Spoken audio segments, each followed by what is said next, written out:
जय भीम साथींनो. धर्माने प्रश्न विचारणे नाकारले म्हणून बाबासाहेबांनी प्रश्न विचारले, हे आपण लक्षात ठेवलं पाहिजे.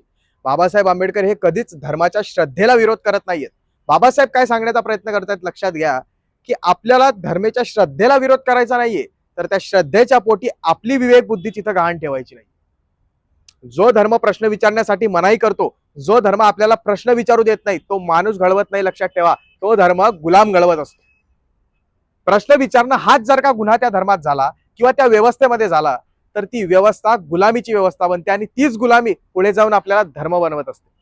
या ठिकाणी धर्माचा अर्थ फक्त आपण हिंदू धर्म, बौद्ध धर्म, शीख धर्म असा एक स्पेसिफिक धर्म घेतलेला नाहीये.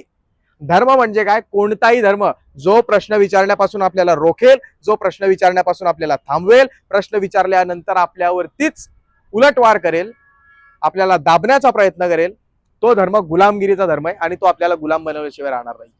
हे आपण लक्षात घेतलं पाहिजे. बाबासाहेबांचे विचार जर का आपल्याला खरोखर आत्मसात करायचे असतील आणि बाबासाहेबांच्या विचारातून आपलं जीवन घडवायचं असेल, तर प्रश्न विचारणं हे आपलं कर्तव्य आहे. मग ते सरकार असो, धर्म असो किंवा कुठलीही व्यवस्था असो. आपल्या घरातल्या आई वडिलांपासून तर संसदेच्या पंतप्रधानांपर्यंत प्रत्येकाला प्रश्न विचारणं अधिकार हा भारतीय लोकशाही आपल्याला देते, हा भारत आपल्याला देते, हा भारताचं संविधान आपल्याला देतं.